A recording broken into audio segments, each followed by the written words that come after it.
56 من رئيس الجمهورية، وشفنا قرار جمال عبد الناصر تأمين قناة السويس شركة مساهمة مصرية، بعد ما كان الخير بتاع قناة السويس بيقول للأجانب.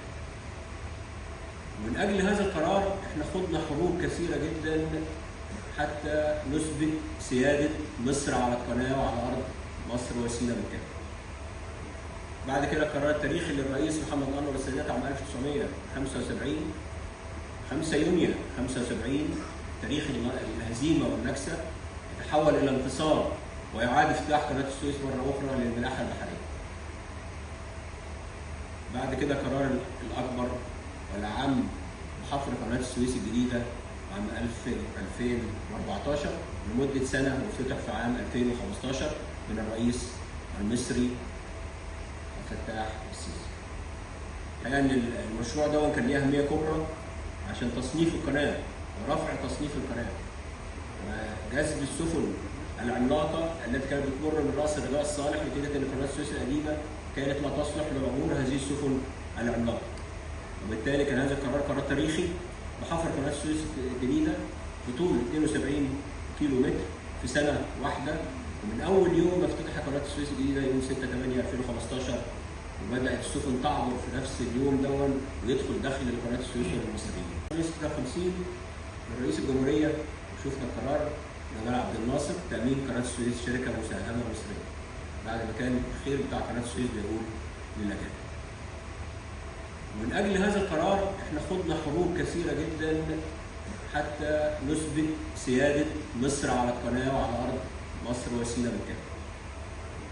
بعد كده القرار التاريخي للرئيس محمد أنور السادات عام 1975 5 يونيو 75 تاريخ الهزيمة والنكسة يتحول إلى انتصار ويعاد افتتاح قناة السويس مرة أخرى للملاحة البحرية. بعد كده قرار الأكبر والأعم بحفر قناة السويس الجديدة عام 2014 لمدة سنة، وافتتح في عام 2015 من الرئيس المصري فتاح السيسي. الحقيقة إن المشروع ده كان ليه أهمية كبرى عشان تصنيف القناة ورفع تصنيف القناة وجذب السفن العملاقة التي كانت بتمر من رأس الرجاء الصالح، نتيجة أن قناة السويس القديمة كانت لا تصلح لعبور هذه السفن العملاقة. وبالتالي كان هذا القرار قرار تاريخي بحفر قناة السويس الجديدة بطول 72 كيلو متر في سنة واحدة، ومن أول يوم ما افتتح قناة السويس الجديدة يوم 6/8/2015 وبدأت السفن تعبر في نفس اليوم دون ويدخل داخل قناة السويس المصريين. بعد كده قرار آخر واحدة، ومن أول يوم ما افتتح قناة السويس الجديدة يوم 6/8/2015 وبدأت السفن تعبر في نفس اليوم دون ويدخل داخل قناة السويس المصريين. بعد كده قرار آخر للرئيس عبد الفتاح السيسي 21 بتطوير القطاع الجنوبي لقناة السويس، والجزء اللي كان حصل فيه الحادثة بتاعت إبر جيبي من 40 كيلو من الكيلو 122 تركيب القناة للكيلو 162 تركيب القناة بزيادة العمق.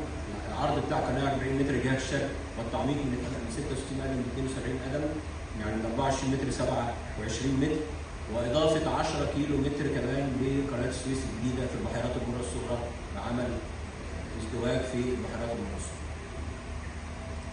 كل النقاط دي بتأدي أو تثبت السيادة المصرية لقناة السويس والشعب المصري على قناة السويس.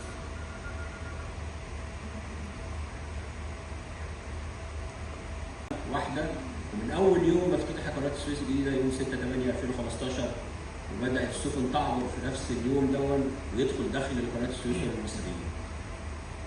بعد كده قرار آخر للرئيس عبد الفتاح السيسي 21 بتطوير القطاع الجنوبي لقناة السويس، والجزء اللي كان حصل فيه الحادثة بتاعت إبر جيبي من 40 كيلو من الكيلو 122 تركيب القناة للكيلو 162 تركيب القناة بزيادة العمق. العرض بتاع القناة 40 متر جهة الشرق، والتعميق من 66 قدم ل 72 قدم، يعني من 24 متر ل 27 متر، وإضافة 10 كيلو متر كمان لقناة السويس الجديدة في البحيرات البرة الصغرى بعمل ازدواج في البحيرات البرة الصغرى. كل النقاط دي بتأدي أو تثبت السيادة المصرية لقناة السويس والشعب المصري على قناة السويس.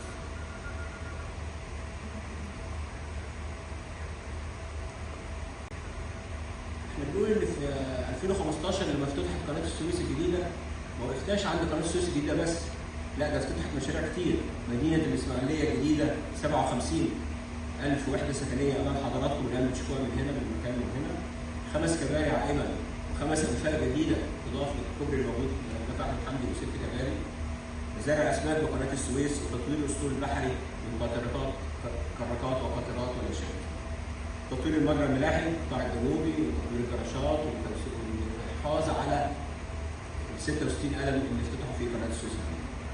الاستغلال الامثل لاصول هيئه قناه السويس وتعزيز صناعه الوحدات البحريه في الشركات والترسانات البحريه. نقول بعد كده ان احنا خلال ال8 سنوات اللي تولى فيهم سياده الرئيس، طب احنا قناه السويس وصلنا فيها لايه دلوقتي؟ ايه الارقام اللي احنا حققناها بعد كل المجهود اللي اتعمل دوت؟ وبعد اجدادنا ما حفروها في 10 سنوات واستشهد منهم 120,000 واحد. نشوف كده مع بعض الاحصائيات اللي موجوده في العام الميلادي. احنا بنتكلم عن الميلادي اللي احنا بصدد انتهائه خلال اسبوع من يناير 22 لديسمبر 22 مقارنه بالسنه اللي فاتت في نفس التوقيت.